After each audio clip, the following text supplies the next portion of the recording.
It is a common Beltway assumption that the special counsel Robert Mueller is going to make some kind of report about the Russia investigation. It is a common enough assumption that one member of the president's legal team, one person adjacent to the president's legal team, recently suggested that the team would be allowed to edit the Mueller report before anybody else saw it. I don't think that's how it works. The Senate is about to start voting on whether or not to confirm William Barr to be the next Attorney General of the United States. A significant portion of Barr's confirmation process thus far has centered on the idea of a Mueller report and Barr's vague answers thus far as to whether or not he'd ever let such a report see the light of day. But honestly, we don't know that's how it's going to happen. An eventual Mueller report seems to be more of an assumption than a certainty for now. And if William Barr is going to be confirmed, so is the idea that Americans would ever get a chance to read any of it, if one of those reports does someday exist. But now there's this. The Special Counsel Transparency Act, introduced today. It would, quote, guarantee that every special counsel does a report complete with findings and evidence and that it be disclosed directly to Congress and the American people. To be more specific, quote, the Special Counsel Transparency Act introduced today requires that any special counsel produce a report to Congress at the conclusion of an investigation or within 2 weeks of a removal, transfer, or resignation of a special counsel. The report must include all factual findings and underlying evidence. Oh, well, that would seem to cover it. Here's the kicker. This Transparency Act that was just introduced today, this isn't just a Democratic wish list kind of thing. The co-sponsors of this measure about a Mueller report are Democratic Senator Richard Blumenthal and also Republican Senator Chuck Grassley, both of whom serve on the Judiciary Committee. And that means this thing might actually go somewhere. Joining us now is Senator Richard Blumenthal of Connecticut. He is a Democratic senator. He's a member of the Judiciary Committee. Sir, thank you very much for being with us tonight. Thank you, Rachel. So this is I am not surprised to see you pursuing this because of the way you have talked about the need for transparency around the Russia investigation in general and with the special counsel's office in particular. I am surprised to see Senator Grassley as your co-sponsor here. I wonder if you could give us a little bit of the backstory as to how you and he came to a meeting of the minds on this. I'm very proud that Senator Grassley, who is a champion of whistleblowers and transparency, has agreed to join this legislation. And there's a really simple idea behind it, which is the public's right to know. He and I have worked on other legislation that involves transparency and full disclosure.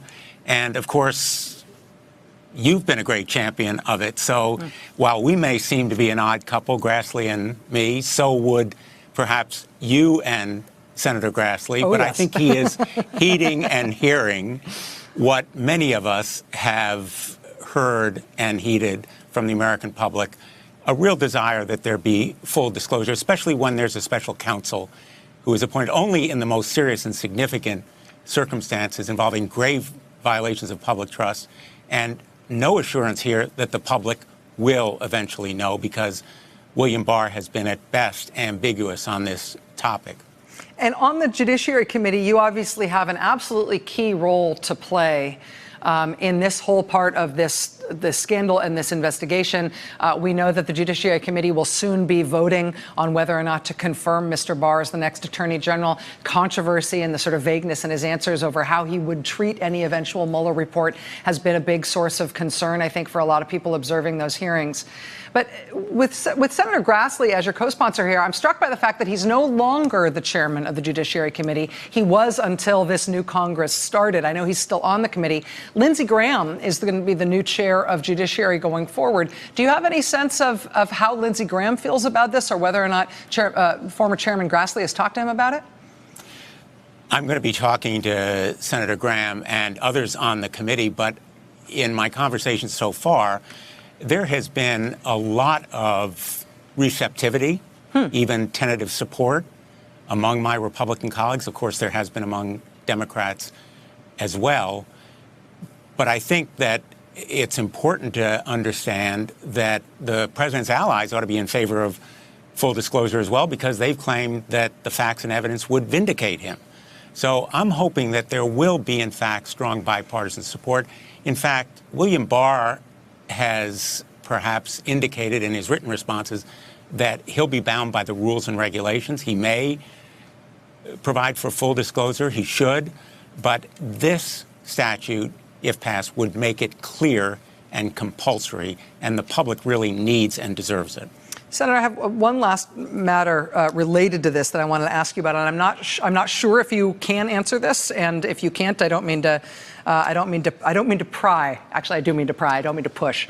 But one of the things that we've been watching from outside the Mueller investigation, trying to anticipate not only what he's likely to do next, but how his case is coming together as it relates to the larger scandal, is that we've been watching as people have been charged with lying to Congress. We've now seen that with Roger Stone. We've seen that with Michael Cohen. We saw reference to lies to Congress in the Sam Patten indictment as well.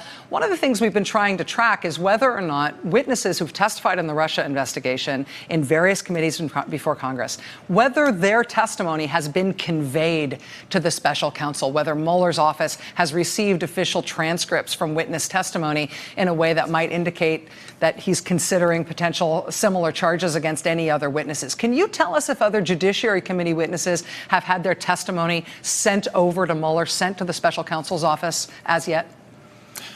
Very simply, Rachel, I'm barred from saying whether any testimony has been conveyed to the special counsel. But I can tell you this much. I was in the room when a great many of these witnesses appeared before the Senate Judiciary Committee behind closed doors. I think many of them should be called back to testify in public. And I hope that will be true of other congressional committees as well, because behind closed doors, there arose, in my mind, very clearly, questions, serious issues concerning their truthfulness. And that issue pertained particularly to Donald Trump Jr. in a number of his contentions before our committee. So I think this common thread of lying to Congress, and particularly to congressional committees, may ensnare a number of other potential targets in the special counsel's investigation and become a matter of criminal action. Senator Richard Blumenthal of Connecticut. Sir, thank you. I know this is going to be a very busy week this week and next week as well. Thanks for taking time for us. Much appreciated. Thank you. All right, much to get to tonight. Stay with us. Hey there, I'm Chris Hayes from MSNBC. Thanks for watching MSNBC on YouTube. If you want to keep up to date with the videos we're putting out, you can click subscribe just below me, or click over on this list to see lots of other great videos.